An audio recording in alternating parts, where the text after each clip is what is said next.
This month of Ramadan is a month of renewal and a month of cleansing ourselves. Not just physical cleansing, which does occur when we fast and our body gets a break from digesting food throughout the day. And so there is a physical cleansing that occurs, but the primary purpose of Ramadan is a spiritual cleansing and a spiritual refreshing and a spiritual renewal. And part of that is that Allah will forgive us for so many of the things that we have done, the transgressions that we have done, those things that we have failed to complete, the promises that we've made that we haven't been able to complete, the worship that we haven't done at all or in the best of fashion. And so Allah subhanahu wa ta'ala will be forgiving us for all of these. And once we come out of Ramadan, we are wiped clean. But an important part of being able to have that wiping clean and that wiping clean of the slate is the process of Tawba. So we have to make this not only a month of fasting and a month of dhikr, remembrance, and a month of Quran and a month of dua, but also a month of Tawba and repenting to Allah subhanahu wa ta'ala. And the process of Tawba is not just to say, "Oh Allah, forgive me." The process of Tawba is really an internal process of changing, making changes at your core.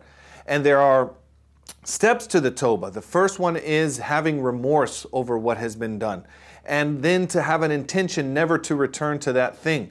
So we can't only leave things just because maybe it was a financial burden to us or it was a health concern to us. We have to leave it for the sake of Allah and then intend to never to return to that thing again. If we just leave something and that we know that tomorrow or the day after or next week or next month we're going to go right back to it, then the process of Tawbah has not really occurred at the core level. The process of Tawbah requires us to go inward and have a lot of introspection and really figure out and find out why it is that we were doing this thing, this habit, this action, this sin, and want to make a change at our core.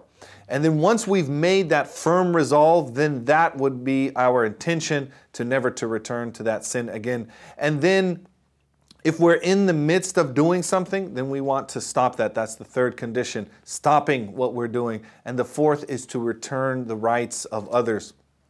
If we took something from somebody, if we slandered somebody, if we hurt somebody, we want to go and make amends. So this is a month really where we should be making those amends. One of the great customs of the people that I saw, that I studied with in Mauritania, in the Mahdara system and in the community in general, is that on the Eid, on the celebration at the end of Ramadan, one of the things that they do is they go around and not only greet each other for the end of Ramadan and for the Eid, for the celebration, but they'll say, "Samihni, samihni, as-simah." They will actually ask for pardon from other people. So this is was a reminder to me of the importance of not only making this month a month of worship, but also going out and making amends with people. So if we really make this a month of Tawbah and look at our actions and look at the core of the things that we need to change. If we're not praying, we're moving towards praying on a regular basis. If we're not doing our prayer well, we're moving towards perfecting that. If our interactions with others, with our parents, with our siblings, with our employers, with our spouse,